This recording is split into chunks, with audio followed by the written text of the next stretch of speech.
আৰু এই মুহূৰ্তত হৰিপ্ৰসাদ শৰ্মা ইজৰাইলৰ পৰা মোৰ লগত পোনপটীয়াকৈ সংযোগ স্থাপন কৰিছে। শৰ্মা ডাঙৰীয়া, আপোনাক স্বাগতম জনাইছোঁ টাইম 8লৈ।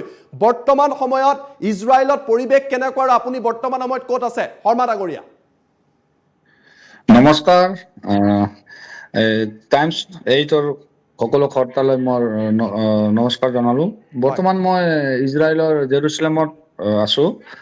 কালি আহি পাইছিলো মোৰ বছৰ লগত, যে ৰাতিপুৱা মধ্যৰাতি কেইটা কওঁ আৰু 2-3টাৰ ভিতৰতে চাইৰনটো বাজিলে বহুত জোৰকৈ। তাৰপিছত সাৰ পালো, দেখিলো যে আমাক এটা এলাৰ্ট আহি আছে মোবাইলত। তাৰপিছত চাইৰন বাজি আছে, যে এলাৰ্ট আহি আছে যে আপোনালোকে যে ঘৰৰ ভিতৰতে আবদ্ধ হৈ থাকক, এতিয়া কত বাহিৰত নোলাব, আমি ইৰাণত গৈ এটেক কৰি আছো। এতিয়া এফালে ইৰাণ যদি আকৌ ৰিটেলিয়েট হ'ব পাৰে, সেইটো আমাক এটা ইনফৰমেশ্যন দিছে যে আপোনালোকে বাংকাৰতে থাকিব পাৰিলে। বৰ্তমানলৈ বৰ্তমান আমি ইৰাণত গৈ এটেক কৰি আছো। এই ৰাতি 2-3টাৰ ভিতৰত কেইটা মই একজেক্টলি গম পোৱা নাই। ৰাতিপুৱা গম পালো যে ইজৰাইলে ভালকৈ ৰিটেলিয়েট তাত কৰিছে, এয়াৰ ষ্ট্ৰাইক কৰিছে। ডাঙৰ ইৰাণৰ কি বোলে ৰিভলিউচনাৰী গাৰ্ডৰ কমাণ্ডাৰকো মাৰিলে বোলে, চাইণ্টিষ্টকো মাৰিলে বোলে, আৰু যোনটো নিউক্লিয়াৰ এইটো আছিলে ঠাইটো, তাতেও মানে বোমা বিস্ফোৰণ কৰিছে, তাক মানে ডিষ্ট্ৰয় কৰিছে বুলি শুনিছো।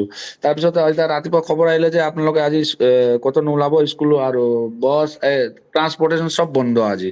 বাংকাৰত থাকিলে বেষ্ট, বাহিৰত নোলাব বুলি আছে। বৰ্তমান মই এই বাংকাৰতে আছো, আৰু আমি সকলোৱে ঘৰৰ মানুহ বিলাকে বাংকাৰতে, মানে ঘৰৰ ভিতৰত আছো। কিবা চাইৰন বাজিলে আমি বাংকাৰতে আহোঁ। আপুনি শৰ্মা ডাঙৰীয়া, আপুনি কৈছে যে আপোনালোকলৈ মেছেজ আহিলে, এলাৰ্ট আহিলে যে ইৰাণে ৰিটালিয়েট কৰিব পাৰে বা ইৰাণে ইজৰাইলক লক্ষ্য কৰিব পাৰে। আপুনি বৰ্তমান সময়ত বাংকাৰত আছে, যদি বাংকাৰৰ পৰিৱেশটো আমাক দেখুৱায়, কেনেকুৱা বাংকাৰবিলাক আৰু কিদৰে আচলতে ইজৰাইলৰ জনতা তাত থাকে শৰ্মা ডাঙৰীয়া? বৰ্তমান মই বাংকাৰতে আছো। ইজৰাইলৰ প্ৰত্যেক ফ্লাইটত, প্ৰত্যেক ঘৰতে এটা বাংকাৰ থাকে। এইটো বাংকাৰে চাব পাৰে, মই দেখাই দিওঁ। এইটো বাংকাৰ, এইটো বাংকাৰত আছো। তাতে বেড আছে, চবে পানী বটল, এভৰিথিং, ফুড, এভৰিথিং আছে ইয়াতে। এইটো বাহিৰৰ চিন। এতিয়া বৰ্তমান একো এটা এনেকুৱা এলাৰ্ট অহা নাই। খবৰ পাইছো যে ৰাতিপুৱা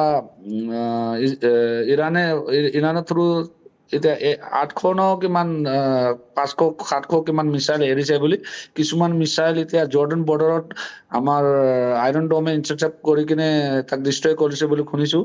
হয়তো অলপ পিছতে ইয়াতে চাইৰন বাজিব পাৰে, ক'ব নোৱাৰো কেতিয়া মিছাইল আহি পায়, কিন্তু ইৰাণৰ পৰা অলৰেডি মিছাইলটো এৰিছে।